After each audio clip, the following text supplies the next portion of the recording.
He had everything ready to leave, to put another year behind him. But an unexpected call forces him to face something no amount of money can fix, and this decision will change everything. If you enjoy stories like this, be sure to subscribe to this channel.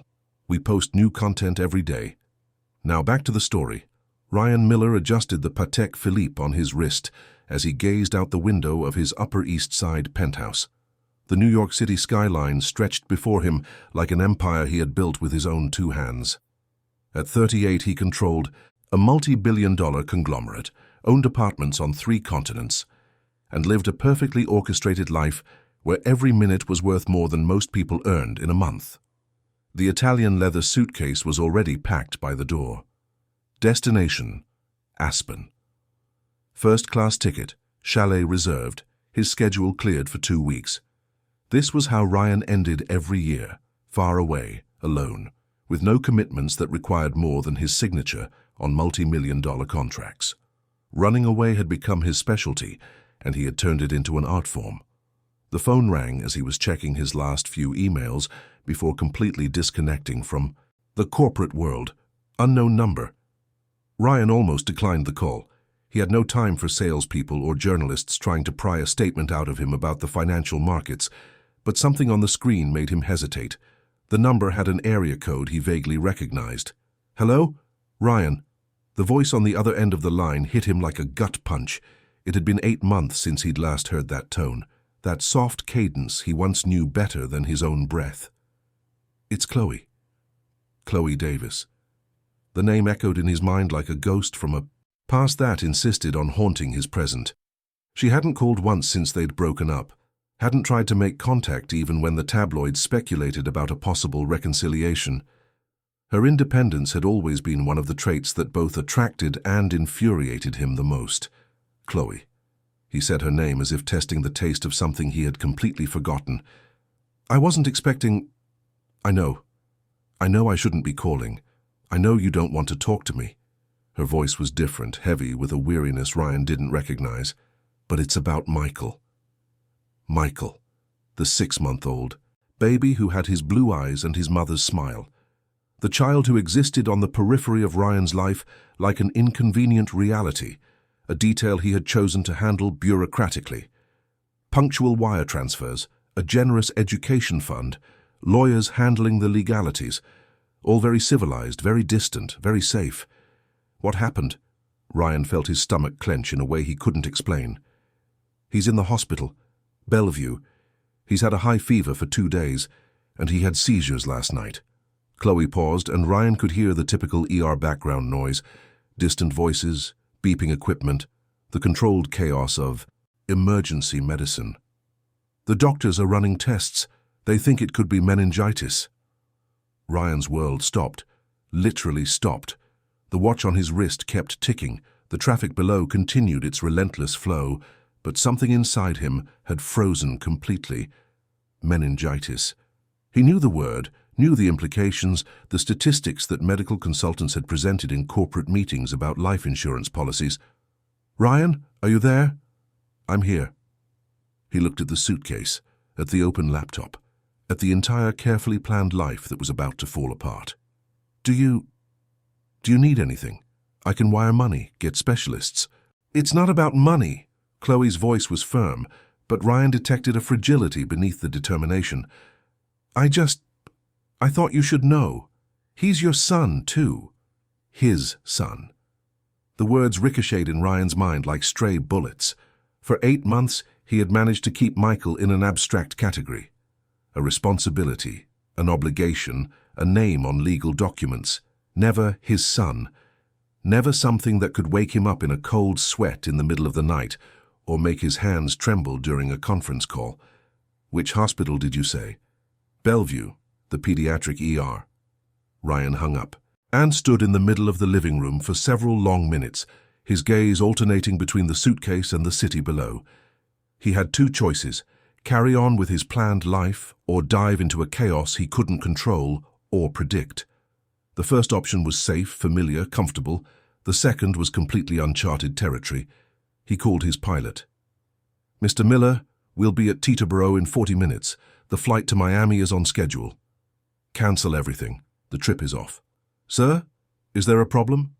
Ryan looked once more at the New York skyline, at the empire he had built on his ability to make quick, precise decisions, to calculate risks and rewards with the coldness of a machine.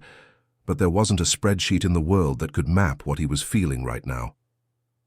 I don't know, he answered with brutal honesty. I don't know yet. Bellevue Hospital on the east side of Manhattan was a parallel universe to the world Ryan inhabited. As he drove his Bentley through the congested streets, he tried to remember the last time he'd been in a hospital. Maybe 5 years ago when his father died of a massive heart attack. But even then it had all been very quick, very procedural, very different from what he imagined he would find now. The parking garage was full. Ryan had to circle several times before finding a spot, and for the first time in years, there was no one to solve this for him. No personal assistant, no driver, no army of people paid to eliminate inconveniences like finding a parking space.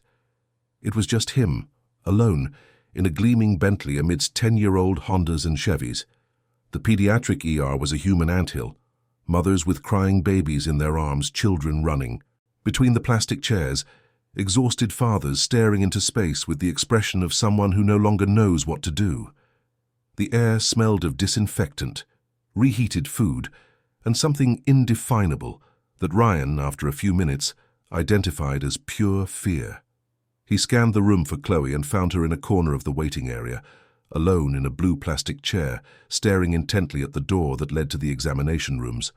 She looked different, thinner, with dark circles under her eyes, her brown hair pulled back in a messy bun. She was wearing a simple t-shirt, faded jeans, and worn-out sneakers. She was the complete opposite of the women Ryan usually associated with, those impeccable executives who frequented the same expensive restaurants and spoke the same corporate language. Chloe was real in a way that was terrifying. When she saw him approaching, her expression cycled through several emotions in a matter of seconds. Surprise, relief, suspicion, exhaustion. Ryan had forgotten how expressive her eyes were, how she could never completely hide what she was thinking. You came. It wasn't a question, but there was a note of disbelief in her voice. I came. Ryan sat in the chair, next to her, feeling ridiculously out of place in his $4,000 suit, amidst all that desperate simplicity. How is he? Sleeping. Finally. Chloe rubbed her eyes with the back of her hand. The fever came down a little with the medication, but they're still running tests. They don't know what it is. The pediatrician said it could be viral, it could be bacterial, it could be meningitis. It could be meningitis. She looked at him directly for the first time since he'd arrived. Ryan, I'm not asking for anything. I don't expect you to stay. I don't expect you to change your life over this. I just thought you had a right to know that your son is sick. His son was sick. The phrase reverberated in Ryan's head in a strange way, as if the words didn't quite fit together. For 8 months, he had kept Michael in a kind of emotional limbo, not exactly a son, because that would imply bonds and responsibilities he wasn't prepared to take on. He was more of a biological consequence of a relationship that had ended badly, a detail that needed to be managed like any other complex aspect of his business. Can I see him? Chloe hesitated. He's sedated, he won't recognize you. Still. She led him down a hallway that smelled of ether and disinfectant to a small room where 5 babies shared space in metal cribs. Michael was in the 3rd crib on the right, connected to wires and tubes that monitored his every vital function.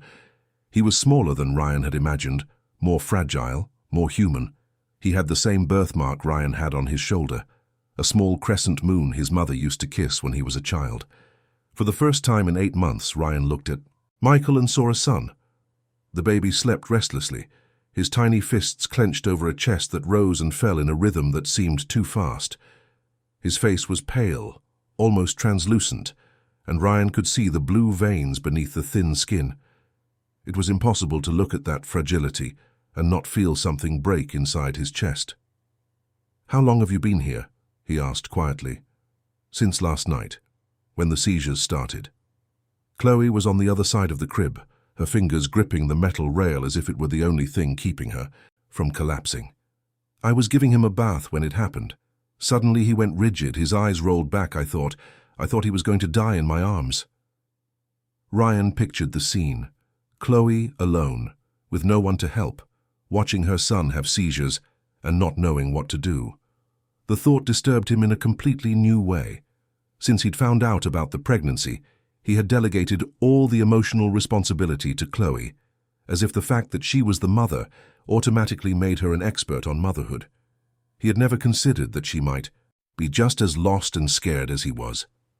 "You had to come alone. My mom's working. 3 jobs, she can't miss a day." Chloe didn't say it with self-pity, just as a fact.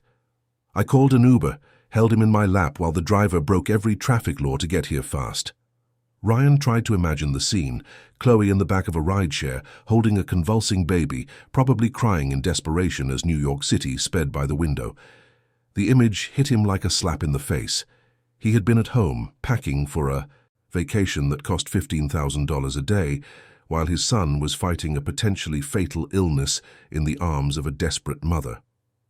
"Why didn't you call me sooner?" Chloe let out a bitter laugh. "For what? So you could send more money? So you could call your medical contacts and fix everything from a distance?" She looked at him with an expression that mixed exhaustion and irritation. "Ryan, you made it very clear that you want to be a financial father, not a present one. I didn't think a medical emergency would change that." His own words from 8 months ago came back to haunt him. "I'll take care of the financial responsibilities, Chloe. I'll make sure you two have everything you need. But I can't be what you expect me to be. I can't be the perfect father in the perfect family because I don't know how to do that." At the time, it had seemed like a reasonable arrangement. He would provide unlimited resources, she would handle the emotional aspects. Simple, clean, no unnecessary complications. Now, looking at Michael sleeping, connected to machines, Ryan realized how naive he had been to think that fatherhood could be divided so clinically. "Did the doctors say anything about when they'll have the test results?" "Tomorrow morning, maybe later." Chloe sat in a chair next to the crib, as if she had already spent too many hours in that same position. "Dr. Carter said it's a matter of waiting, that babies react differently than adults, that the symptoms don't always mean what they seem to mean." Ryan sat down too, in an uncomfortable chair that creaked with every movement. The silence between them was thick, heavy with 8 months of unresolved hurt and frustrated expectations. There was so much that needed to be said, but neither of them seemed to know where to begin. "You cancelled your trip?" Chloe asked after a few minutes. "I did." "You didn't have to. I wasn't asking you to." "I know." Ryan looked at Michael, then at her. "But I couldn't get on a plane knowing he was here."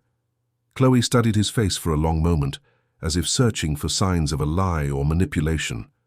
Ryan knew that look.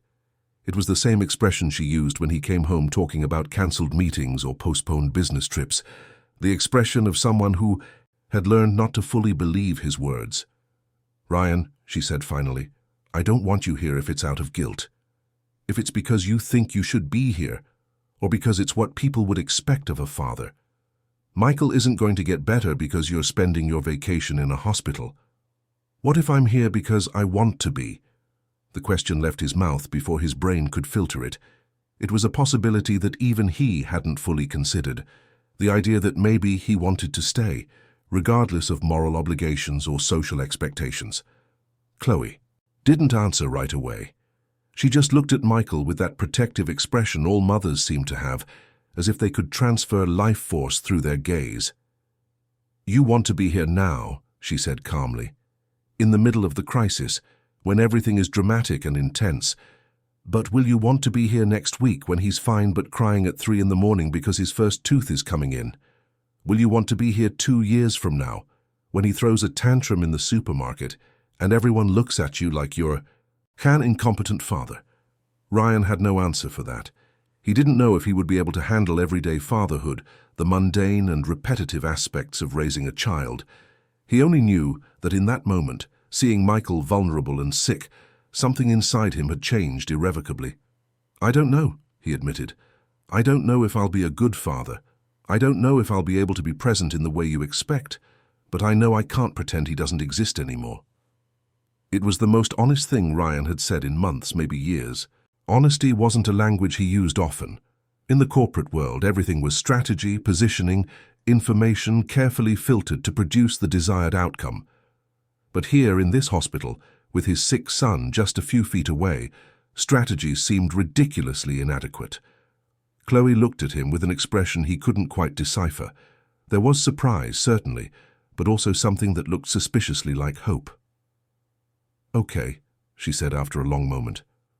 "You can stay.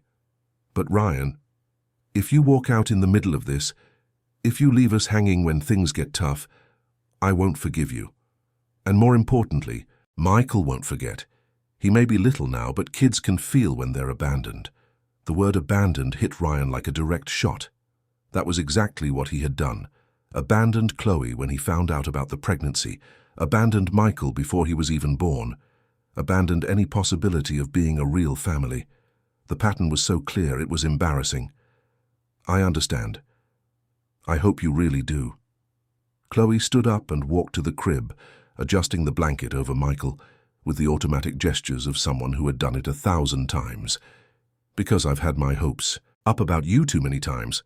I've waited for you to change, to prioritize us, to choose to stay, and I've always been disappointed." Ryan stood up too, positioning himself on the opposite side of the crib. Michael lay between them, connected to wires and tubes, breathing in a rhythm that still seemed too fast. The baby was simultaneously the most fragile and the most powerful thing Ryan had ever encountered, capable of destroying carefully laid plans with a single phone call. "Chloe," he said softly, "I know I've messed up a lot of things. I know I have no right to ask for another chance. But if Michael gets better, if we can get through this, I'd like to try to be different." "Try?" "Be different," he corrected. "Not just try. Be." It was an impossible promise to make, a declaration of intent that Ryan wasn't sure he could honor. But looking at Michael, at the child who carried his blood and his mother's smile, he knew he had to at least try. Day turned to night, without either of them noticing. Nurses came in and out of the room, checking vital signs, adjusting equipment, offering words of comfort that sounded automatic after years of repeating the same phrases to desperate parents. Ryan and Chloe took turns staying by the crib and trying to rest in the uncomfortable chairs, a silent dance of shared vigil. At 2 a.m, Ryan went to the cafeteria to get coffee for them both. The hospital at night was even more surreal, dimly lit hallways, distant voices echoing from unseen rooms, the smell of disinfectant mixed with the aroma of reheated food that never left the vents. He felt like an intruder in that world, like someone who had accidentally stumbled into a universe for which he had neither the training nor the permission. When he returned with 2 cups of coffee that tasted like wet cardboard, he found Chloe asleep in her chair, her head resting on her arm, which was stretched over the crib's rail. Even in sleep, she kept one hand close to Michael, as if she could protect him through her touch. Ryan sat quietly in the chair beside her and watched them both, mother and son sharing an intimacy he had chosen to lose.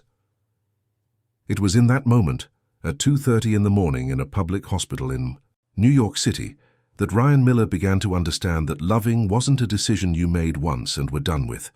It was a choice that had to be made every day, sometimes every minute, especially when everything was going wrong and staying felt harder than running away. He had spent his entire life running. Maybe it was time to learn how to stay. Dawn broke slowly through the hospital windows, painting the hallways with a yellowish light that couldn't erase the smell of disinfectant and anxiety. Ryan had been awake all night, alternating between watching Michael's restless sleep and studying Chloe as she dozed sporadically in the uncomfortable chair. Every movement the baby made, every change in his breathing rhythm, every beep from the monitors put him on high alert. At 6 a.m, Dr. Henry Carter entered the room with an expression Ryan couldn't decipher. He was a man in his early 50s, with graying hair, glasses perched on the end of his nose, and the quiet authority that only experienced doctors possess. Chloe woke instantly at the sound of his footsteps, as if her body had developed a radar for anyone who might bring news about Michael. "How was his night?" the doctor asked, checking the monitors with the efficiency of someone who had done it thousands of times. "Restless," Chloe answered, rubbing her swollen eyes. His fever spiked twice, but it came down with the Tylenol. He didn't cry much. That's good. Very sick babies tend to be more lethargic. Dr. Carter jotted something on the chart and then looked at Ryan, who was standing by the crib like a misplaced statue. Are you the father? I am. The words came out of Ryan's mouth more firmly than he expected. It was the first time. He had identified himself as Michael's father to a stranger, and the feeling was strangely liberating. Excellent. It's important for you both to be here. The doctor addressed them with the professional seriousness that precedes important news. The test results came in a little while ago. It's not meningitis.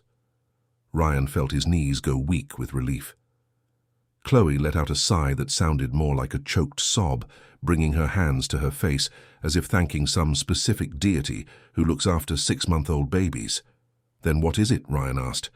A viral respiratory infection, complicated by a severe allergic reaction, probably to a new food in his diet or even a cleaning product.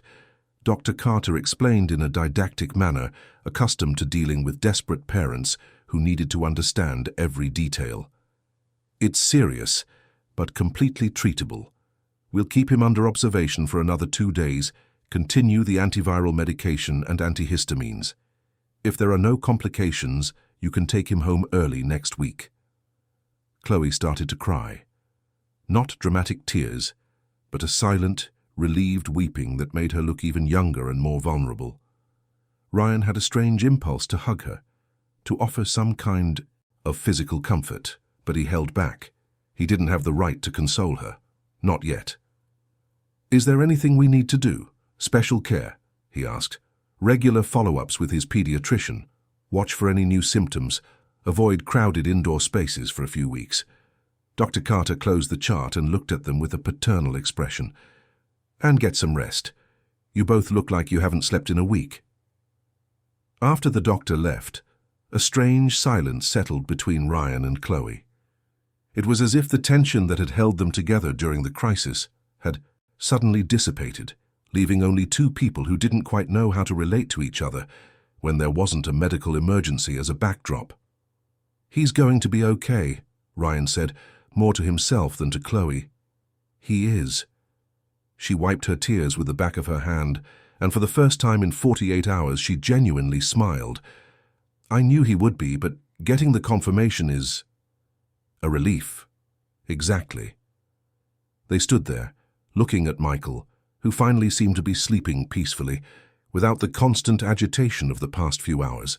The baby had turned, slightly to his side, one small fist open on his chest, his lips parted in an expression that vaguely resembled a smile. It was the first time Ryan had seen him looking like a real child, not just a patient connected to machines. Chloe, he said finally, we need to talk. She looked at him with that cautious expression he knew well, the same one she used when she was expecting bad news disguised as good intentions. About what? About everything. About how we got here, about what happened between us, about how we're going to move forward. Ryan sat in the chair next to hers, maintaining a respectful distance but close enough to speak in a low voice. About why I've been a complete idiot for the last 8 months.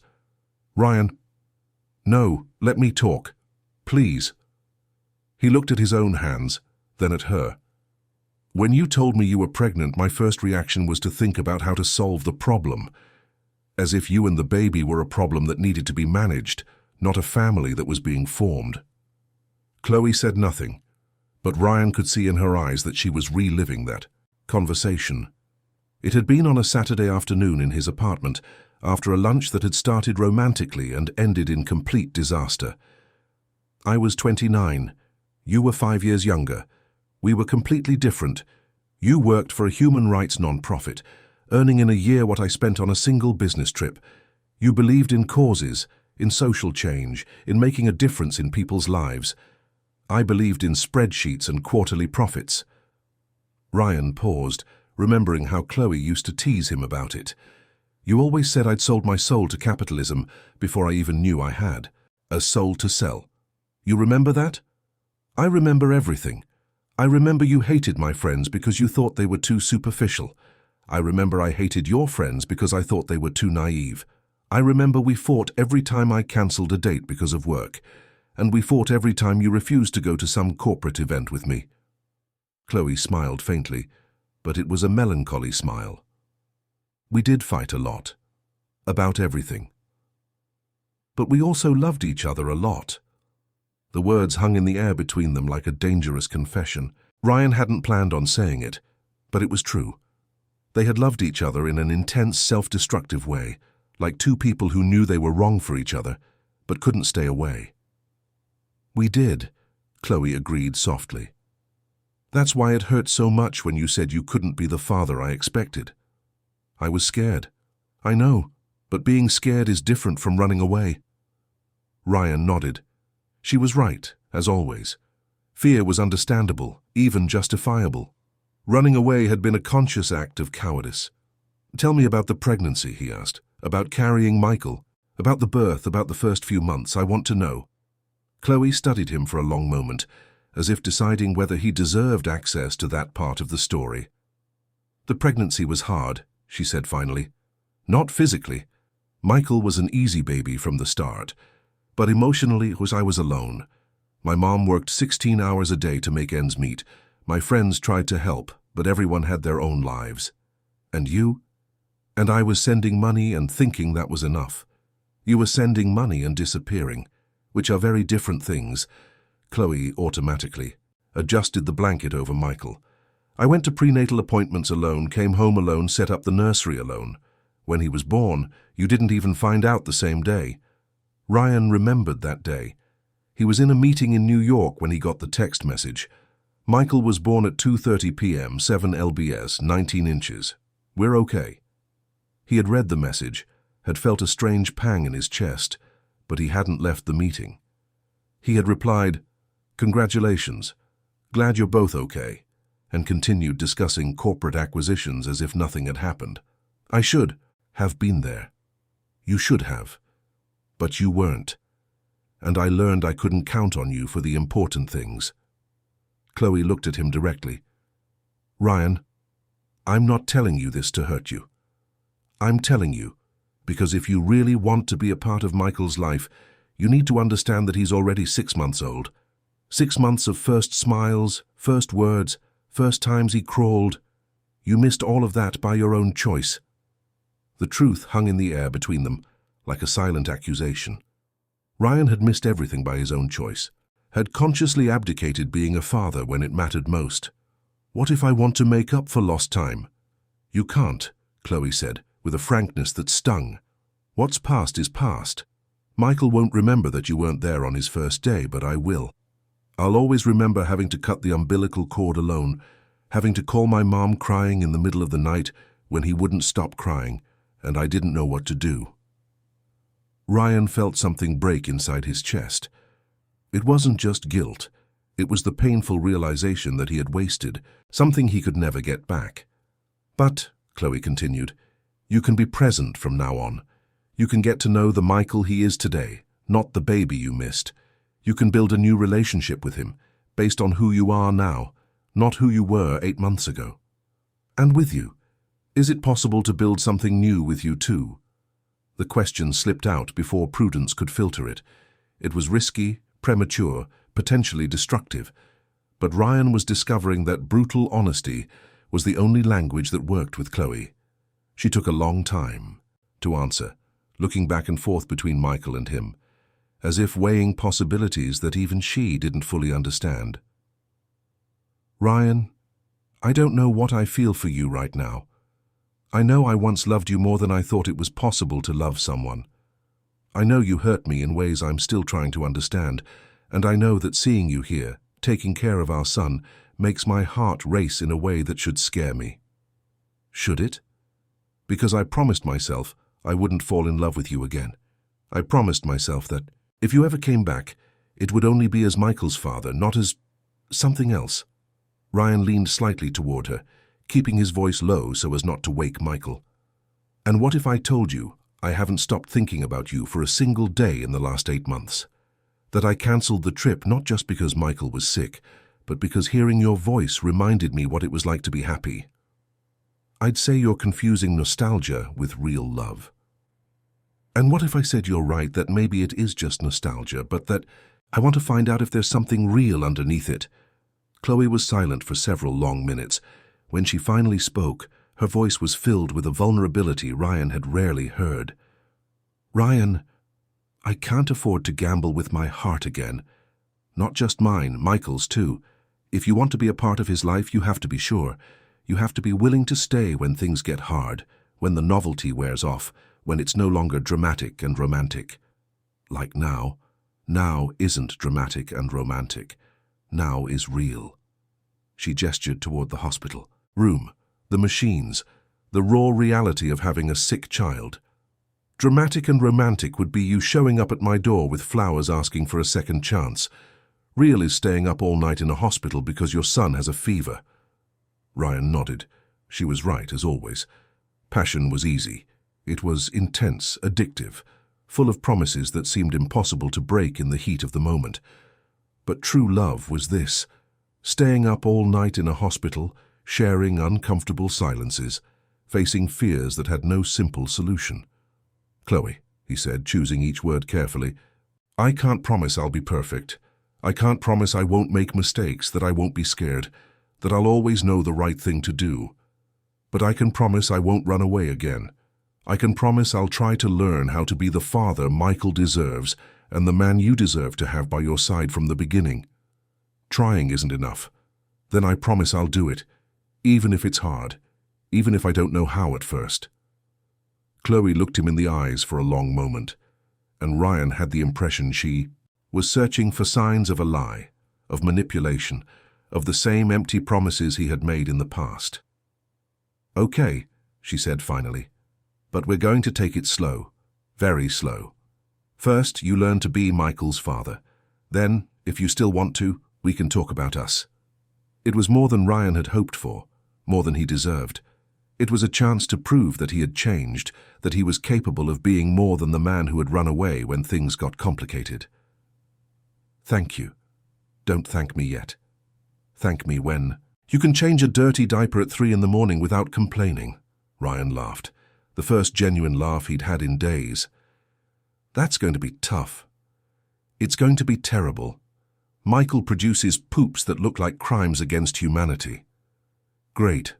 I can't wait. They sat there side by side, watching Michael sleep, and for the first time in 8 months, Ryan felt something he had completely forgotten. Hope.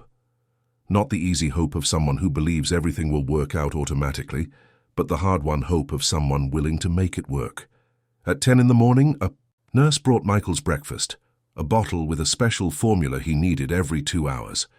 Chloe automatically stood up to feed him, but Ryan stopped her. Can I try? Do you know how? No, but I can learn. Chloe hesitated, then nodded. She taught Ryan how to hold Michael, how to position the bottle, how to tell if he was drinking at the right pace or choking. Ryan's hands trembled at first. Michael seemed even more fragile when he was awake, his huge, curious blue eyes fixed on his father's face, as if trying to decide if he could trust this stranger.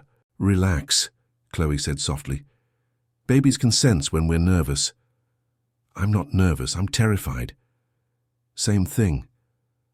Ryan took a deep breath and tried to relax his shoulders. Michael continued to watch him with that intense curiosity all babies seem to have, as if they can see through masks and pretenses straight to a person's heart. He's judging me, Ryan said. He is. And apparently, he's decided you're acceptable, because he's drinking the whole bottle. It was true. Michael had finished the bottle and was now making those small, contented noises babies make when they're comfortable. Ryan held him against his shoulder to burp him, following Chloe's instructions, and felt the real weight of his son in his arms for the first time. It was different from how he had imagined, heavier and lighter at the same time. Michael smelled of baby powder and medicine, and something indefinable that Ryan, after a few minutes, identified as baby smell, something sweet and clean that seemed specifically designed to awaken protective instincts in adults. How is it? Chloe asked, watching the scene with an expression that mixed tenderness and caution. Terrifying, Ryan admitted, And perfect. Michael let out a loud burp and then settled against Ryan's shoulder, as if he had always been there. Ryan stood absolutely still, afraid to breathe too loudly and interrupt this moment of unexpected intimacy. "Ryan," Chloe said softly, "he likes you." "How do you know?" "Because he usually doesn't stop crying when strangers try to hold him. And you're not exactly a stranger, but to him you are." Ryan looked at Michael, who had closed his eyes and seemed to be on the verge of sleep again. "He's incredible. He is. And he's ours." Ours. The word echoed in Ryan's head in a completely new way. No longer his and hers with a baby in the middle. Ours. A family, incomplete and dysfunctional perhaps, but a family nonetheless. For the rest of the day, Ryan learned more about practical fatherhood than he had in the previous 6 months. He learned that babies make constant noises even when they're sleeping. He learned that Michael liked to be rocked at a specific speed, not too fast, not too slow. He learned that Chloe knew her son's every expression, could interpret each different whimper, knew instinctively when he was hungry, sleepy, uncomfortable, or just wanted attention. Watching Chloe with Michael was like watching a perfectly choreographed dance. She anticipated his needs before he even knew he had them, reacting to the slightest signs of discomfort with an efficiency that seemed almost supernatural. It was motherhood in its purest form, intuitive, tireless, completely devoted. "You're amazing with him," Ryan said, after Chloe managed to calm Michael from a crying fit in under 2 minutes.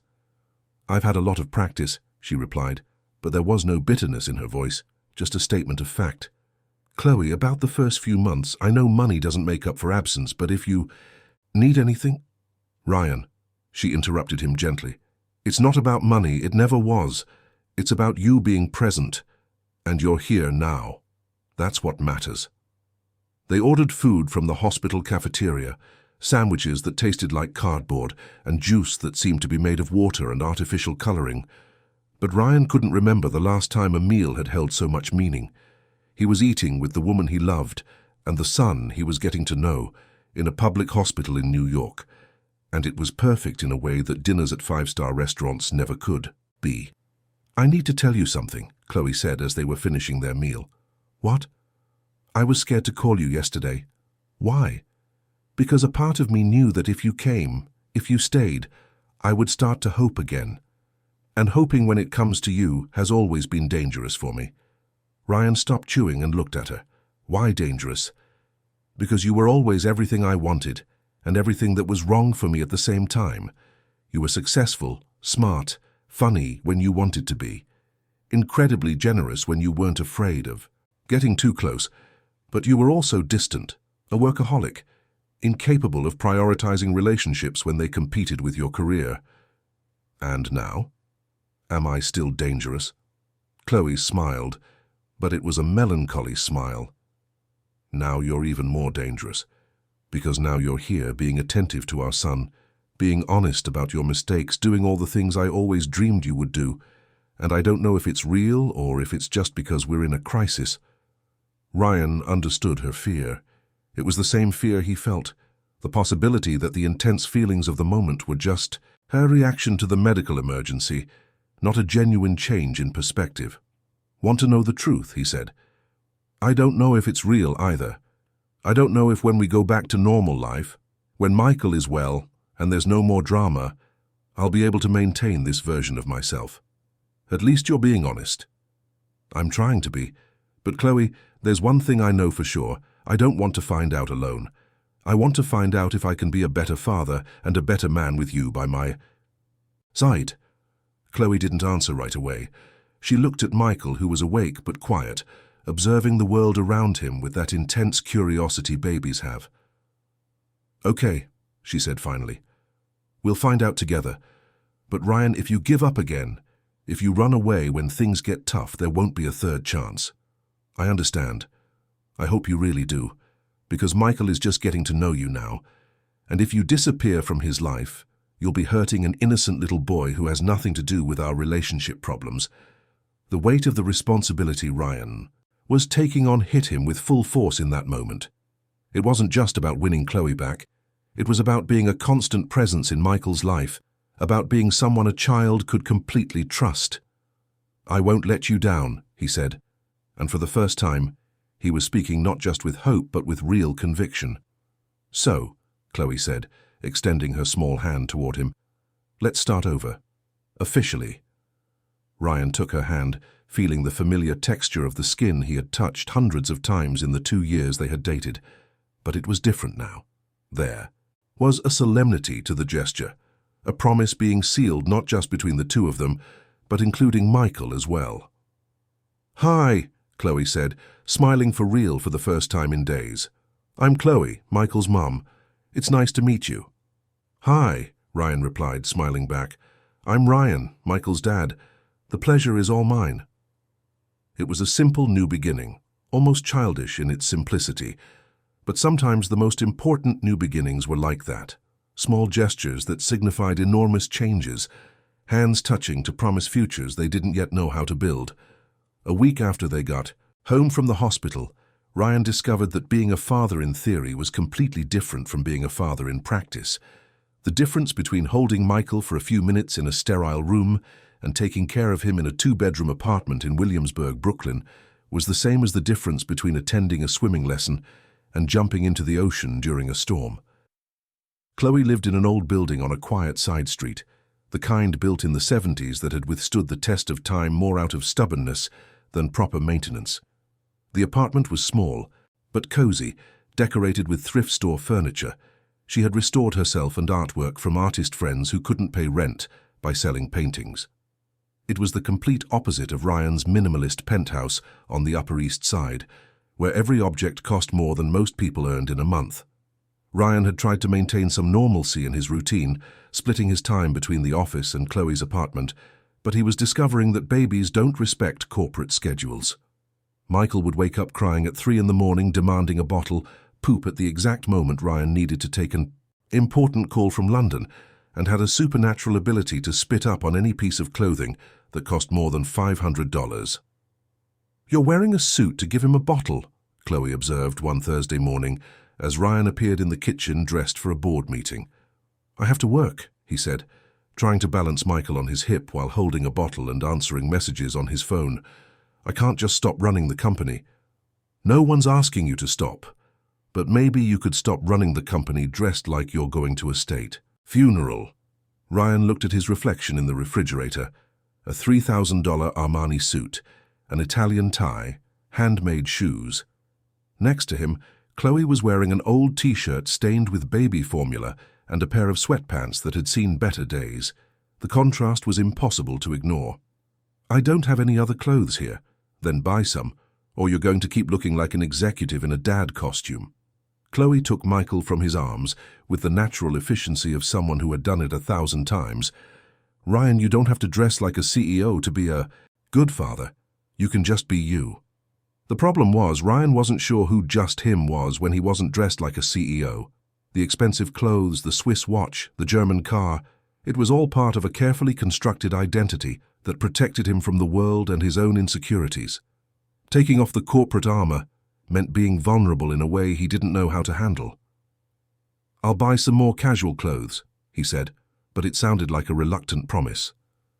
"Great. And Ryan?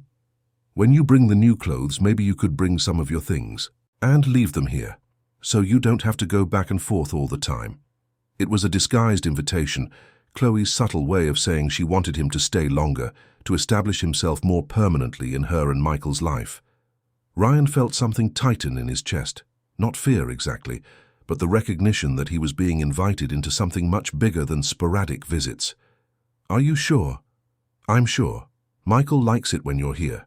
And I—" Chloe hesitated, as if unsure whether she should finish the sentence. "I like it too." It was a small, almost shy confession, but it was loaded with meaning. Over the past few weeks, they had developed a strange and delicate routine. Ryan would arrive early in the morning, spend the day helping with Michael, work remotely from the living room couch while Chloe cooked or organized the house, and they would have dinner together like an almost normal family. They didn't share a bed. Ryan slept on the couch when he stayed late, but there was a growing intimacy between them, a gradual rediscovery of what it was like to be together, without all the emotional baggage that had destroyed their relationship the first time. "I like it too," Ryan said, and for the first time in years he was being completely honest about his feelings, without trying to calculate the strategic consequences of that honesty.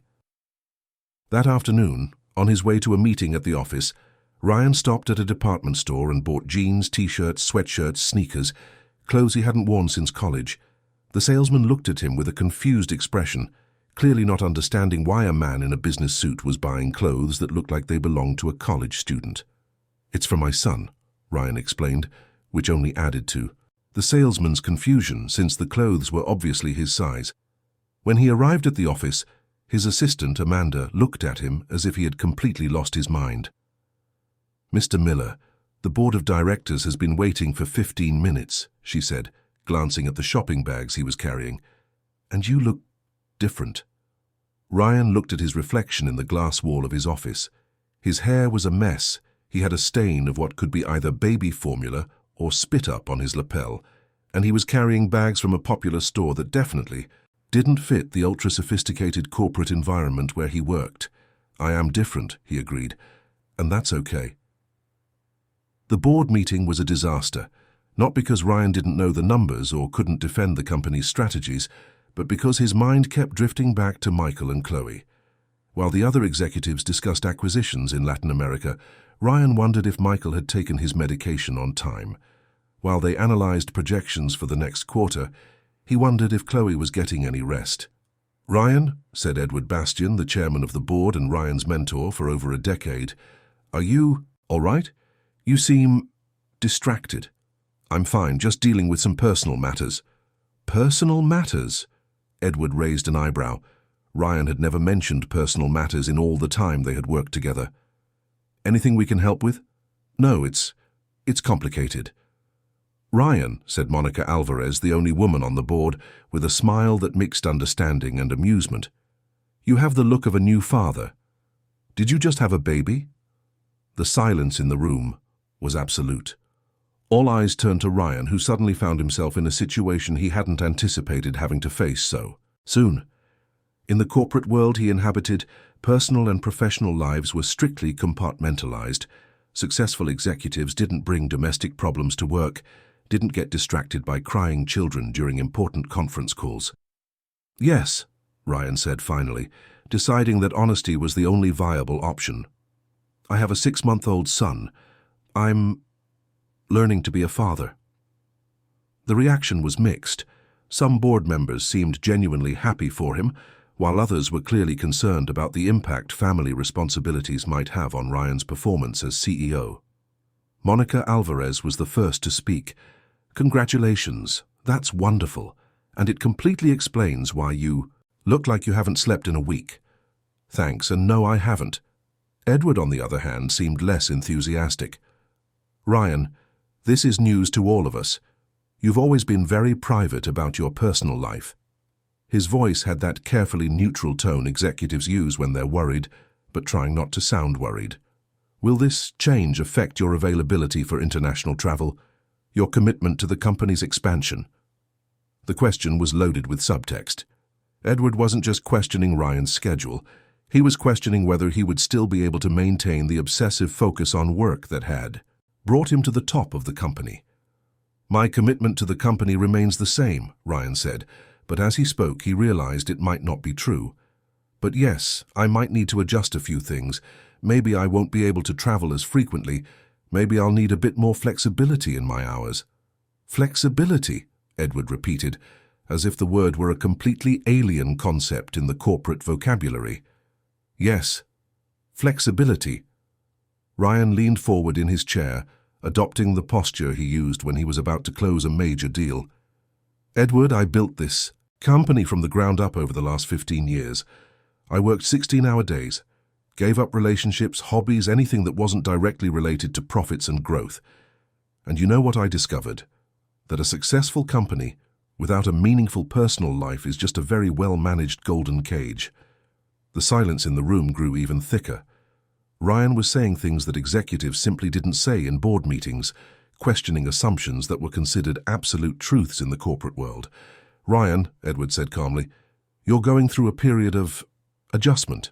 It's natural, but you need to remember that you have responsibilities to the company, to the shareholders, to the employees who depend on the decisions we make here. I remember, and I also remember that I have responsibilities to my son, to the woman I love, to myself.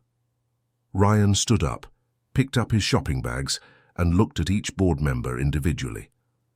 I will continue to be the CEO of this company. I will continue to make the best possible decisions to ensure our growth and success. But I will do it while also being a present father and a committed partner. If that's a problem for anyone, we can discuss alternatives. It was a declaration of war disguised as an ultimatum. Ryan was essentially saying that he was no longer willing to sacrifice his personal life for professional success, and if the board couldn't accept that, they could find another CEO. Edward looked at him for a long moment, then sighed. "All right, Ryan, we'll see how it works. But I hope you understand that we're in a critical phase of expansion.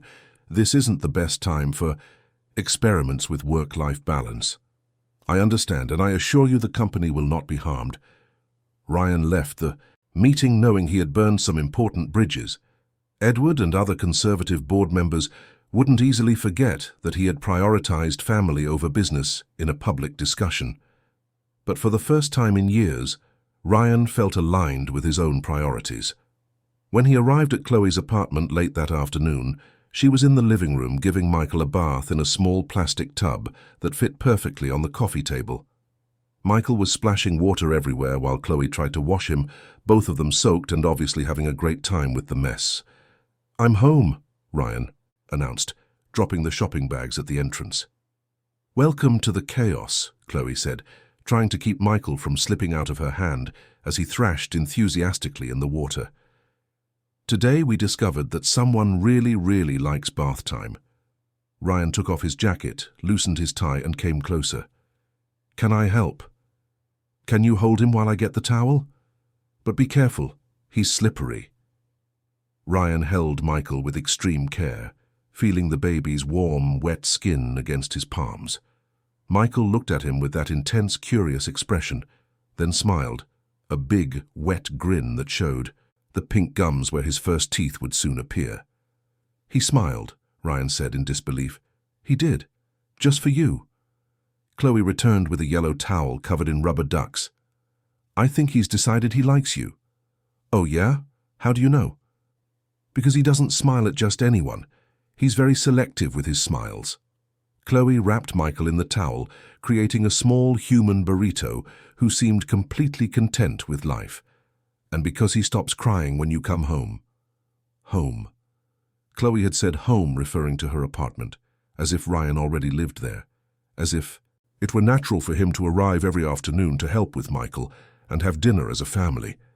The word resonated in Ryan's head in a strange and wonderful way. "Chloe, I almost got into a fight with the board today because I told them I'm not going to travel all the time anymore, that I need flexibility to take care of Michael." "Really?" She stopped drying Michael and looked at him directly. "And how did it go?" "It was complicated. I think some of them think I've lost my focus, that I'm prioritizing family too much." "And do? You think you are?" Ryan thought about the question. For 15 years, work had been his religion, his identity, his reason for being. The idea of prioritizing anything above the company was unthinkable. But now, looking at Michael wrapped in the towel and Chloe with her hair wet from baby bathwater, Ryan realized his priorities had completely changed. "I think I'm prioritizing family the right amount for the first time in my life." Chloe smiled, and it was a different smile from all the others Ryan had seen since they'd returned from the hospital. It was a smile that suggested she was starting to believe his change was real and lasting. "Ryan, can I ask you something?" "Of course." "Are you doing all this because you think you should, or because you really want to?" It was a dangerous question, because it demanded an honesty Ryan wasn't sure he was ready to offer. It would be easier to say he was doing it out of duty, responsibility, guilt, emotionally safer. "At first it was because I thought I should. When I got your call, when I found out Michael was sick, it was pure moral obligation that brought me here." Ryan sat on the couch watching Chloe settle Michael in her lap to feed him, But now it's because I can't imagine being anywhere else. Even when Michael cries all night, even when I'm irritable because I haven't slept, even when life is messy and complicated and not at all romantic. Especially in those moments. Chloe studied his face for a long moment, as if searching for signs of a lie or romantic idealization. Why? Because the last 8 months were the emptiest of my life. I had everything I thought I wanted: success, money, absolute freedom. And I was completely miserable. Ryan leaned forward, resting his elbows on his knees. Chloe, I never knew I could love someone the way I love you, and I never knew I could feel what I feel for Michael. It's terrifying and perfect at the same time. What do you feel for Michael? Like my life only really began when he was born, like everything I did before was just preparation to be his father. Chloe didn't say anything, but Ryan could see tears forming in the corners of her eyes. Not sad tears, tears of relief, of cautious hope, of something that looked suspiciously like happiness. And what do you feel for me? She asked softly. That you're the bravest, smartest, most incredible woman I've ever met. That I was a complete idiot for letting you go. That if you give me a real chance, I'll spend the rest of my life trying to deserve you. Ryan, I love you, he said, cutting off whatever protest she might have been forming. I love you in a completely different way than I loved you before. Before it was passion, obsession, that intense kind of self-destructive thing we mistake for true love. Now it's peace. It's wanting to build a life with you, not just live a romantic adventure. Chloe was silent for several long minutes, gently rocking Michael as he finished feeding. When she finally spoke, her voice was thick with emotion. I love you too. I always have. Even when I was angry with you. Even when I swore I was completely over you. She looked at him with that brutal honesty that had always been one of her most striking features. But Ryan, loving isn't enough. We loved each other before and it all still went wrong. Because we were different. People. Because I was different. And now you're sure you've changed? Sure you won't go back to being the man who prioritized meetings over relationships? Ryan thought about the meeting that afternoon, about Edward's face when he said he needed flexibility, about the moment he had chosen to defend his family, even knowing it could hurt his career. I'm sure I don't want to go back to being that man. And I'm sure that with you and Michael by my side, I can be someone much better. Chloe stood up to put Michael in the crib in her room. When she returned, she sat on the couch next to Ryan, close enough for him to feel the warmth of her body, but still maintaining a respectful distance. Ryan, if we're going to try again, it has to be different. It has to be real, not romantic. It has to be about building a life together, not about a passion that burns hot and fast. I know. And it has to be slow, very slow, because I need to be sure you're going to stay, that you won't run away at the first crisis. How much time do you need?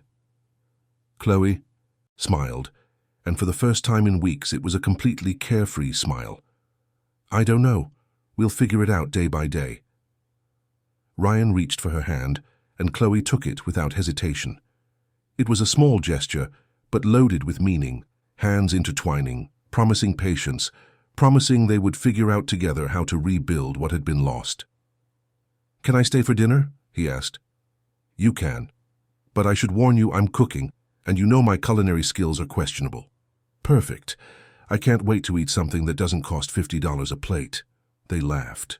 Together, and Ryan realized he had completely forgotten what it was like to laugh with Chloe, what it was like to be with someone who knew him well enough to tease him without cruelty, who accepted him with all his flaws, but challenged him to be better. That night, for the first time in 8 months, Ryan slept on the couch in Chloe's apartment, not because he was trying to prove something, but because he wanted to be close to her and Michael, because that small, messy place had become more like home than anywhere he had ever lived. 2 weeks later, Ryan discovered that declaring war on the corporate world was easier than dealing with the consequences. The pressure came from all sides. Edward called daily questioning decisions Ryan was making remotely. The international partners began to express concerns about the change in the company's leadership profile, and 3 major clients requested in-person meetings at times that coincided exactly with Michael's feeding schedule. "You need to come into the office today," Amanda said over the phone on a Tuesday morning, while Ryan was trying to convince Michael to eat the fruit puree Chloe had prepared. "Edward has scheduled an emergency meeting with the partners from Hong Kong. He said it's urgent." "What kind of emergency?" Ryan asked, wiping mashed banana from Michael's chin, who seemed to find it much more fun to spread food all over his high chair than to actually eat it. "I don't have the details, but from his tone it's serious." Ryan looked at Michael, then at Chloe, who was in the kitchen preparing bottles for the day while getting ready for a job interview. After 8 months focused entirely on motherhood, she had decided she was ready to return to the workforce, at least part-time. The non-profit where she used to work no longer existed. Funding cuts had closed the organization 3 months after Michael was born, but several other institutions were interested in her resume. "I have to go to the office," he said. "I know, I heard." Chloe appeared in the living room wearing a blouse and slacks that Ryan hadn't seen her wear since before the pregnancy. She looked different, more professional, more confident, ready to reclaim her own identity beyond being Michael's mom. "It'll be fine." "Are you sure? I can cancel, say I can't make it." "Ryan." Chloe walked over and placed her hands on his shoulders, forcing him to look at her directly. "You can't cancel important meetings every time Michael does something cute or I have an appointment. You need to learn to balance things." "What if he needs something? What if he's a normal 6-month-old baby and spends a few hours without his dad without suffering permanent trauma?" Chloe smiled, but Ryan could detect a slight irritation behind it. "Ryan, you're becoming overprotective in a way that's not healthy for you or for Michael." It was true. In recent weeks, Ryan had developed an almost pathological anxiety about being away from Michael for more than a few hours. It was as if he were trying to compensate for 6 months of absence by being obsessively present now. But the result was an emotional dependency that was starting to affect every aspect of his life. "My mom is coming over around lunchtime to stay with him while I'm at the interview," Chloe continued. "He'll be in great hands, and you'll be able to focus on your meeting without worrying if he's hungry or needs a diaper change." Ryan nodded, but inside he was fighting a battle between the rationale, part of him that knew Chloe was right, and the emotional part that couldn't bear the thought of being away from his son. It was a completely new feeling for him. Before Michael, Ryan could travel for weeks without missing home or any specific person. Now, the mere idea of spending a full day at the office made him anxious. "Okay, but if anything happens, I'll call. I promise." Chloe leaned in and kissed his forehead, a casual gesture of intimacy that still made Ryan's heart race. "Now go, or you'll be late and give Edward more ammunition to use against you." The office felt different when Ryan arrived. Not physically, it was still the same sophisticated environment with a panoramic view of downtown Manhattan and minimalist decor that had cost a fortune. But there was a tension in the air that Ryan couldn't quite identify, as if people were walking on eggshells around him. "Mr. Miller," Amanda said as he passed her desk, "Mr. Bastian is waiting in the conference room. The partners from Hong Kong are already online." "Any idea what this emergency is about?" Amanda hesitated, which was never a good sign. She had worked for Ryan for 5 years and knew every aspect of the business almost as well as he did. If she was hesitating, it meant the news wasn't good. "Mr. Miller, I think you should hear it directly from Mr. Bastian." The conference room was set for war. Edward sat at the head of the table with an expression Ryan knew well. It was the same one he used when he was about to fire someone. On the large screen, 3 partners from Hong Kong waited with the kind of Asian patience that always intimidated Western executives. Monica Alvarez was there too, along with 2 other board members who rarely showed up for regular meetings. "Ryan," Edward said as he entered, "thanks for coming. I know you've been busy with personal matters." The tone was overly cordial, which immediately set off all of Ryan's mental alarms. Edward was only excessively cordial when he was about to deliver a fatal blow. "Edward, gentleman from Hong Kong." Ryan sat down and assumed his automatic corporate posture, straight back, neutral expression, hands clasped on the table. "What's the emergency?" "It's not exactly an emergency," said David Chen, the lead partner from Hong Kong, his voice arriving with the slight delay of international video conferences. It's a strategic concern. What kind of concern? Edward leaned forward, taking control of the conversation. Ryan, in the last 2 months, you've missed 3 major business opportunities because you weren't available to travel. You declined to attend the conference in Dubai, which was crucial for our expansion in the Middle East. You delegated the negotiations with the Europeans to subordinates, which resulted in less favorable terms. And you personally cancelled 2 meetings with important domestic clients. And I closed 4 domestic contracts totaling over $80 million, Ryan countered. And I increased our profit margin by 15% by optimizing internal operations. No one is questioning your technical competence, Monica said calmly. We're questioning your availability.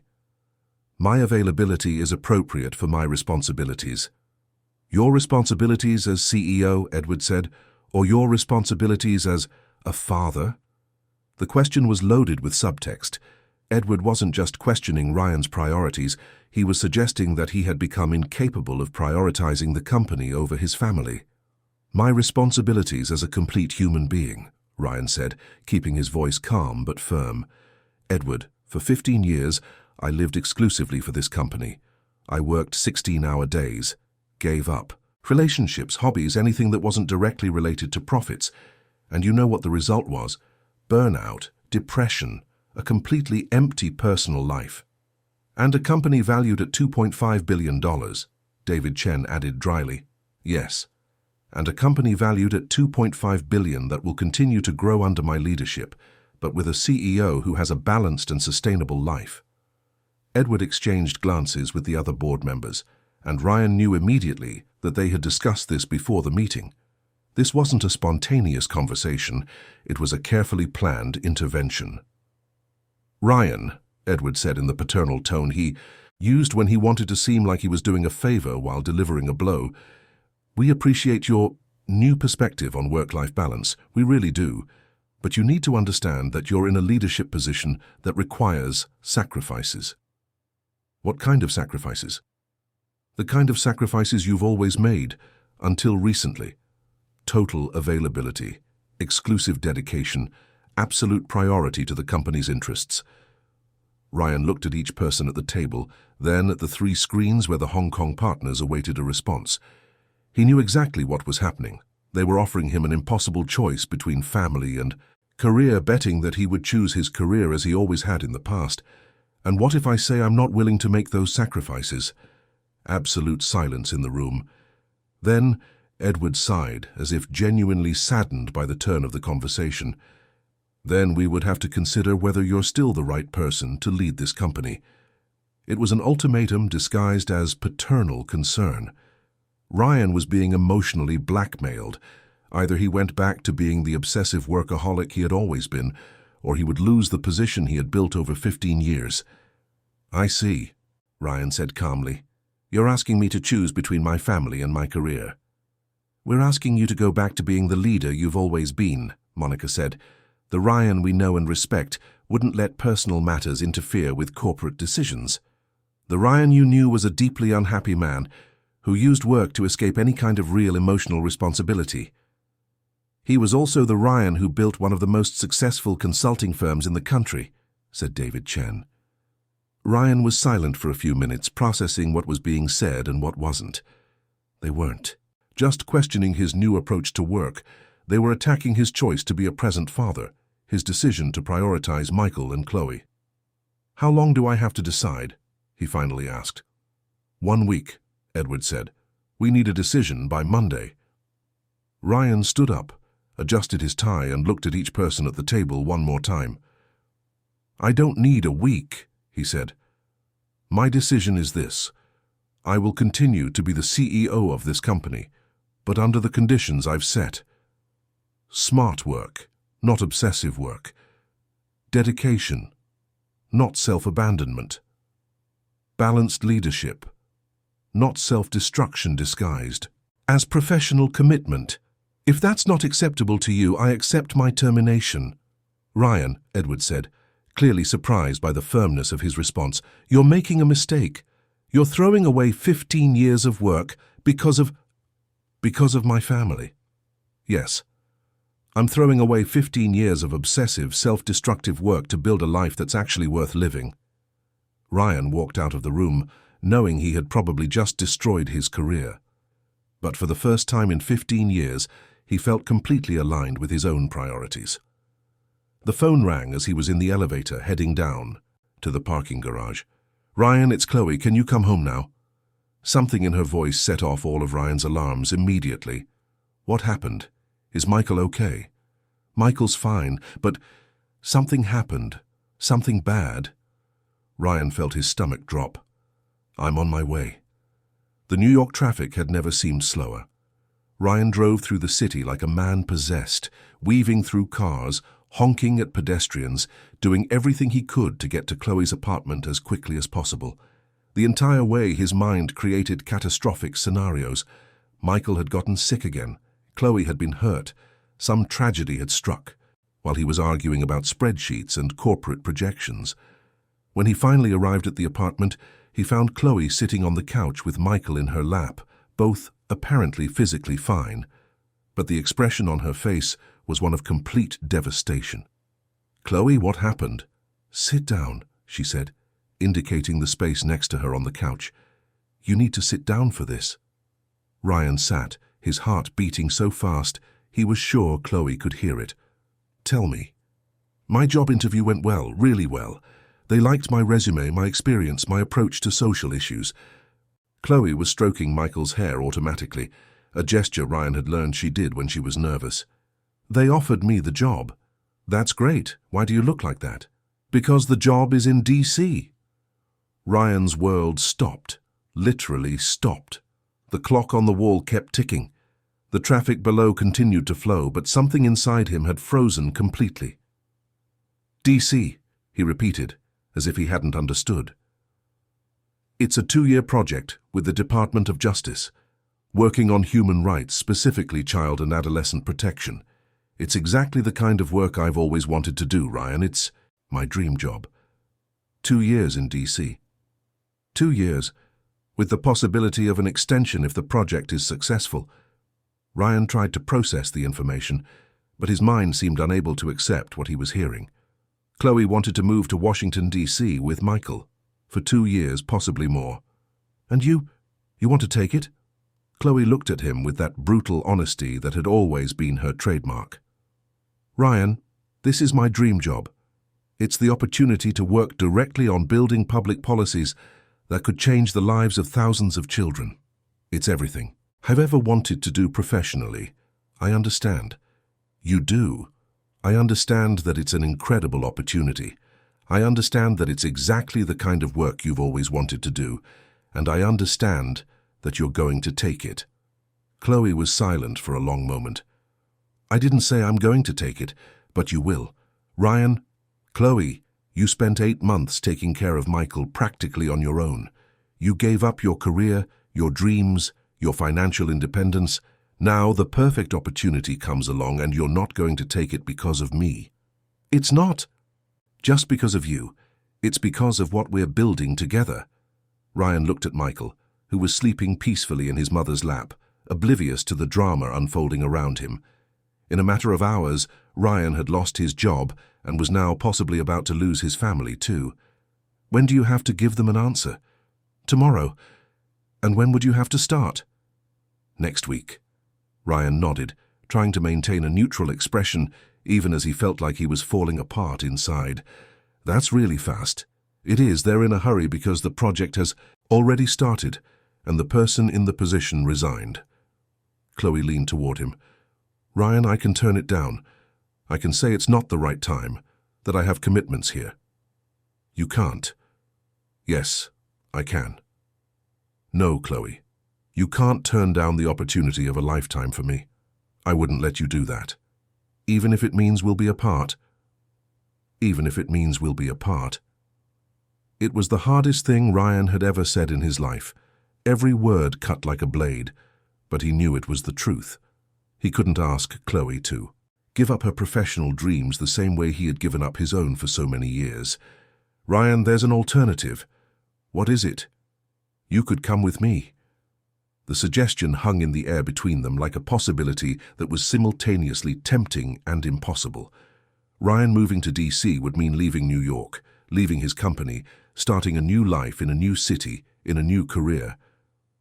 "Chloe, I just had a huge fight with my company's board. I probably lost my job. My professional life is falling apart. Then maybe it's the perfect time for a radical change." Ryan considered the possibility. DC with Chloe and Michael versus New York alone, trying to rebuild a career he might not even want anymore. The choice seemed obvious when put in those terms, but there were complications he didn't know how to solve. "And financially? I have investments here, properties, commitments. Ryan, you have a business degree from Columbia and an MBA from Wharton, 15 years of experience in corporate management. You can get a job anywhere in the world, let alone in DC. It was true. Ryan had been so caught up in the idea that his career was tied to that specific company that he had forgotten his qualifications were transferable. And us? What happens to us if we go to DC together? Chloe took a long time to answer, as if weighing possibilities that even she didn't fully understand. What happens is we find out if we can really build a life together, without the pressure of past expectations, without the baggage of everything that went wrong here in New York. It would be a real fresh start. "A real fresh start," Ryan repeated, testing the flavor of the idea. "But only if you want to. Only if it's your choice, not an obligation because of Michael." Ryan looked at Michael sleeping, then at Chloe, then at the small apartment that had become more like home than anywhere he had ever lived. He thought about the meeting that morning, the threats disguised as concern, the corporate life that had defined his identity for 15 years. "Can I think about it until tomorrow?" "Of course." "Chloe, regardless of what I decide, you should take the job." Ryan, "No, let me finish. You should take it because it's your dream, because it's the opportunity you've waited your whole life for, because you deserve to have a career that fulfills you. If I come with you, great. If I can't, we'll find a way to be a family even from a distance." Chloe looked at him with an expression he couldn't quite decipher. There was surprise, admiration, maybe even pride. "You've really changed." "I have?" "The Ryan I knew 2 years ago would never have encouraged me to take a job that would complicate his life." Ryan smiled, but it was a melancholy smile. "The Ryan you knew 2 years ago was an idiot who didn't know how to recognize what really mattered in life." That night, Ryan couldn't sleep. He lay on the couch, watching Chloe sleep in the bedroom with Michael, thinking about all the variables of the decision he had to make. It was an impossible equation: stay in New York and lose his family, or go to DC and start his life over from scratch at 38. At 4 in the morning, he got up quietly and went to the bedroom to look at Michael sleeping. The baby was on his back, arms outstretched, breathing the peaceful breaths of someone with no worries about the future. Ryan watched his son for several long minutes, trying to memorize every detail of the face that carried features of both him and Chloe. "Can't sleep?" Chloe asked softly, without opening her eyes. "No." "Sorry if I woke you." "You didn't. I can't sleep either." Chloe got up carefully so as not to wake Michael and went into the living room. Ryan followed, and they sat on the couch in the darkness, watching the city through the window. "Ryan, can I tell you something?" "Of course." "When I got the job offer today, my first reaction was panic. Not excitement, panic." "Why?" "Because for the first time in months I was happy, genuinely happy, with you here, with us trying to build a real family, with the feeling that we had finally gotten it right." Chloe turned to him on the couch.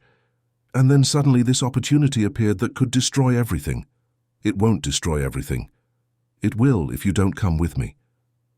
Ryan took her hand in the dark, lacing their fingers together, as they had done so many times in recent weeks. "Chloe, I want to go with you." "You really do?" "I do. Not out of obligation, not out of guilt, not because I think I should. I want to because I can't imagine a life without you and Michael. Even if it means starting over professionally from scratch, especially because of that." Maybe that's exactly what I need. A chance to build a career that makes sense, not just one that makes me money. Chloe squeezed his hand in the darkness. Are you sure? I'm sure I want to try. I'm sure the life I want doesn't exist in New York without you two. They sat there in the darkness, holding hands, planning a future. That was simultaneously terrifying and full of possibilities. Around 5 in the morning, Ryan finally managed to fall asleep, his head resting on Chloe's shoulder, dreaming of a new life in a new city, where he could be a father, a partner, and a professional without having to choose between them. When he woke up at 7, Chloe was already in the kitchen, on the phone with DC, accepting the job. 6 months later, Ryan woke to the sound of Michael babbling happily in the crib next to the bed. It was a Monday morning in Washington, D.C. The sun was streaming through the window of their Georgetown apartment, and Ryan had one of those occasional moments of disorientation. For a few seconds, he couldn't believe this was really his life. The apartment in D.C. was smaller than anywhere he had ever lived, but it was the first place that truly felt like home.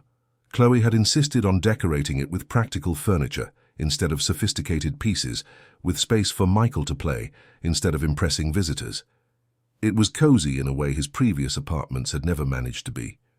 "Good morning, champ," Ryan said, leaning over the crib to pick up Michael, who responded with a toothless grin that still made his father's heart race. "Sleep well?" Michael was 9 months old now, crawling around the house like a tiny explorer determined to discover every dangerous corner of the apartment. He had learned to say Dada 2 weeks ago, and Ryan still hadn't gotten used to the emotional impact of hearing that word directed at him. "He's up early today," Chloe said, appearing in the bedroom doorway already dressed for work. Over the past 6 months, she had blossomed professionally in a way Ryan had never seen before. The job at the Department of Justice was exhausting, but she came home every night with stories of important projects, of laws being changed, of children being protected. It was as if she had finally found her place in the world. "Want me to take him to daycare today?" Ryan offered, changing Michael's diaper with the competence of someone who had practiced the skill hundreds of times. "Don't you have that important presentation this morning?" "I do, but I can adjust my schedule." It was a small, seemingly insignificant offer, but it was loaded with meaning. Ryan had learned that being a present father meant being willing to adjust professional schedules to accommodate family needs, not the other way around. His new career in D.C. had been a surprise even to him. After a few months of trying to find a position in traditional companies, Ryan had decided to start his own consulting firm focused on corporate sustainability and social responsibility. It was a niche that combined his business experience with values he had developed in recent years, especially after seeing Chloe's work in the social sector. The firm was still small, Ryan an assistant and 2 junior consultants, but it was growing quickly. Companies all over the country were seeking expertise in sustainability, and Ryan had discovered he had a talent for helping traditional organizations adapt to a world that demanded environmental and social responsibility. Most importantly, he loved the work. For the first time in 15 years, Ryan woke up excited to go to work, not just because he had to, but because he believed in what he was doing. "No, it's okay," Chloe said, scooping Michael into her arms and covering his face with kisses, provoking giggles. "I'll take him. You focus on the presentation. It's with the wind energy. Company, right?" "It is. If we can close this deal, they'll be our biggest client yet. You'll get it. You're irresistible when you talk about sustainability with all that passion." Ryan smiled. Chloe was right. He had discovered he was much more convincing when he was selling ideas he truly believed in than when he was just chasing maximum profits. "Chloe," he said, adjusting his tie in the mirror, "can I ask you something?" "Of course." "Do you have any regrets? About taking the job, about coming to D.C., about giving me a second chance?" It was a question Ryan asked, occasionally, especially in moments like this when life seemed too good to be true. Part of him still couldn't quite believe that Chloe had chosen to rebuild their relationship, that she had bet on his potential to change even after everything that had happened. Chloe put Michael on her hip and walked over to Ryan, straightening his tie with the automatic gestures of intimacy they had developed over the months. "Ryan, can I tell you a secret?" You can. I've never been happier in my life. Not when we were dating before, not when I was single living my independent life. Never. She looked him directly in the eyes. You're not the same man I met 2 years ago, and we're not the same couple who fought all the time about priorities. What changed? You stopped trying to convince me that work is more important than family, and I stopped trying to convince you that family is more important than work. We finally understood that it's not a competition. Ryan nodded. It was true. In recent months, they had found a balance that had seemed almost impossible back in New York. Ryan worked intensely when he was working, but when he came home, he was really home. He didn't answer emails during dinner, didn't take calls while giving Michael a bath, didn't bring his laptop to bed. And Chloe had found a way to be both a dedicated mother and a fulfilled professional. She worked with passion, but she also set clear boundaries between her professional and personal life. And you know what else changed? Chloe continued, running a hand through Ryan's hair. You stopped being afraid to be happy. Afraid to be happy? You were always afraid of getting too attached to good things, as if they would be taken away from you if you let yourself fully enjoy them. Chloe smiled. Now you play with Michael without thinking about your next project. You kiss me in the morning without already being mentally in your first meeting of the day. You let yourself be happy in the present. Ryan thought about it. It was true. He had spent most of his adult life living in the future, always focused on the next goal, the next achievement, never truly present in the current moment. Being a father had forced him to live in the now because babies don't care about 5-year plans or corporate growth strategies. They care about the bottle now, the clean diaper now, being held and paid attention to now. Michael taught me to live in the present, Ryan admitted. Michael and me, Chloe corrected with a playful smile. Michael and you, he agreed, leaning in to kiss her. It was a different kind of kiss from the ones they shared 2 years ago. Less urgent, less desperate, but far more intimate. It was the kiss of two people who knew they would have thousands of other kisses ahead of them, who didn't need to try to pack all the world's passion into a single moment because they had a lifetime to express their love. Dada, Mama, Michael babbled, reaching his little arms toward his parents, clearly feeling neglected in the exchange of affection. He's jealous, Chloe said, laughing. Jealous boy, Ryan said, picking Michael up and covering him with kisses, provoking more giggles. You'll have to get used to it, champ. Dada and Mama love each other very much. It was the first time Ryan had said Dada and Mama, referring to them as a couple, as a real family unit. The phrase came out naturally without planning, but it carried an emotional weight that made Chloe stop organizing Michael's things and look at him directly. Ryan, if you want me to call us that, I know we're not officially living together yet, that technically we're still trying.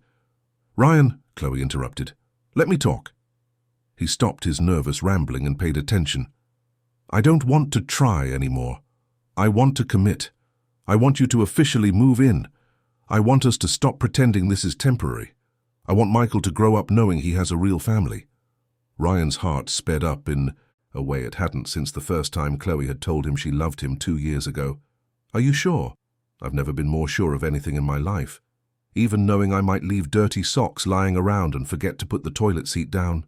Even knowing you're obsessive about organization and will want to reorganize my entire closet. Even knowing I might have anxiety attacks when Michael gets sick. Even knowing I might get annoyed when you cancel meetings to take him to the pediatrician because you think I can't handle it alone. They laughed, but it was the laughter of complicity, of two people who had learned to accept each other's flaws as part of the complete package of loving someone for real. So, Ryan said, are we officially together? Like a normal couple who lives together and splits the bills and argues about what to watch on Netflix. Officially, we're a family, a slightly crazy family who met in the most complicated way possible, but a family nonetheless. Ryan kissed Chloe again, then Michael, then Chloe again. It was a perfect moment in a way that real-life moments rarely are. There was no background music, no cinematic sunset, just a Monday morning in D.C. with a babbling baby and two people who had finally figured out how to be happy together. The presentation to the wind energy company was a resounding success. Ryan closed the most important contract in his consulting firm's history, and even managed to convince the client to implement a much more ambitious social responsibility program than had been initially discussed. It was exactly the kind of professional victory that would have previously resulted in celebrations lasting late into the night at expensive bars. Instead, Ryan left the office at 5 o'clock, a limit he had set for himself, and stopped at the grocery store to buy ingredients for dinner. He had learned to cook in recent months, first out of necessity, then for pleasure. It was relaxing in a way that corporate meetings never could be. When he got home, he found Chloe in the living room playing with Michael, who was trying to stack colored blocks with the serious determination that babies apply to all important tasks. The scene was so perfectly domestic that Ryan stood in the doorway for a few seconds, just watching. "How was the presentation?" Chloe asked, without taking her eyes off Michael, who had managed to stack 2 blocks before everything came crashing down. "We closed the deal." "I knew it. Tell me everything." Ryan dropped the grocery bags and sat on the floor next to them, automatically getting involved in the task of helping Michael with his blocks. This was how important conversations happened now. Not in formal settings, but in the midst of everyday life, with Michael as a permanent backdrop. Not only did they accept our proposal, but they asked to expand the project. They want to implement a sustainable energy program for rural communities with a focus on environmental education for children. Ryan, that's incredible. That's exactly the kind of project that can really make a difference. And you know what else? They want me to present the proposal to their other clients. It could be the start of a whole new line of business. Ryan recounted the details of the meeting, the excitement of the company's executives, the growth possibilities that had opened up. But what was most important was the way he was telling it. Not with the manic anxiety that had characterized his previous professional victories, but with the quiet satisfaction of someone who had found work that combined financial success with real purpose. "I'm proud of you," Chloe said when he finished his story. "For closing the deal? For finding a way to be successful by doing something that really matters. For discovering that you didn't have to choose between making money and having values." Michael, apparently deciding the adult conversation was getting too boring, crawled over to Ryan and tried to climb his lap as if it were a mountain. Ryan picked him up automatically, settling his son in his favorite position, sitting on his dad's lap, facing the world, ready to observe everything that was happening. "Michael," Ryan said, "Dada closed a big deal today. That means we can buy that toy car you were drooling over at the store the other day." Michael responded with an enthusiastic Dada and tried to grab Ryan's nose. "He understood perfectly," Chloe said, laughing. "Of course he did. A son of mine has to understand business from an early age." "Our son," Chloe corrected gently. "Our son," Ryan agreed, and the shared possessiveness of those words still moved him. During dinner, lasagna that Ryan had made following a recipe he found on YouTube, Chloe told him about her day. She had presented a proposal to expand the child protection program to include preventive education in public schools. It was an ambitious project that could affect hundreds of thousands of children across the country. "If they approve it, it will be the largest child protection program ever implemented in the US," she said, clearly excited by the possibility. "They'll approve it," Ryan said, with the conviction of someone who knew the competence of the woman he loved. "How are you so sure?" "Because you're brilliant, because the proposal is solid, and because you have that ability to convince people to do the right thing." Chloe smiled, but it was a smile that mixed gratitude with something that looked suspiciously like surprise. "What is it?" Ryan asked. "It's just that 2 years ago, when I talked about social projects, you would pretend to listen, but you were actually thinking about work." "I did do that," Ryan admitted, without trying to justify himself. "Now you really care. Not just about me, but about the work I do, about the things that matter to me. Because now I understand that the things that matter to you should matter to me too, because we're a family." It was true. Ryan had discovered that when you truly love someone, their dreams become your dreams too. Not in a suffocating way where you lose your own identity, but in an expansive way, where you discover it's possible to genuinely care about so much more than you ever imagined. After dinner, They gave Michael a bath together, a routine that had become sacred. Michael loved bath time and turned the bathroom into an aquatic war zone, soaking his parents as much as himself. Ryan had learned to consider those 15 minutes of wet chaos as some of the most important of the day. "Ryan," Chloe said as she dried Michael, who was making that sleepy face that indicated he would soon be asleep. "Can I tell you something?" "You can." "When Michael was born, I used to imagine what it would be like if you were there. What it would be like if we were a normal family, if you were the kind of dad who would help with bath time, who would know the songs that put him to sleep, who would know exactly how to hold him when he had colic." Ryan felt a pang of regret for the missed opportunities, for the first few months of Michael's life that he could never get back. "I'm so sorry I wasn't there from the beginning." "It's not about being sorry," Chloe said, dressing Michael in his blue pajamas with dinosaur prints. "It's about recognizing that you are exactly the father I imagined you could be. Even better. Better how? More present, more involved, more in love with him than I thought possible." Chloe held Michael against her chest, rocking him gently. "Ryan, you're an incredible father. Michael is a lucky little boy." It was one of the greatest compliments Ryan had ever received, more meaningful than any professional or financial recognition. To be considered a good father by Chloe, who was an extraordinary mother, meant that he had managed to turn the biggest mistake of his life into the thing he was most proud of. They put Michael in his crib, and Ryan sang the lullaby that had become their tradition, an improvised version of an old folk song that made Michael relax immediately. It was amazing how babies could memorize routines and find comfort in predictability. When Michael finally fell asleep, Ryan and Chloe stood in the room for a few minutes watching him, as they did every night. It was a silent ritual of gratitude, of acknowledging that they had created something precious together. "Chloe," Ryan whispered, "do you think Michael will remember this time? This time when it was just the three of us figuring out how to be a family?"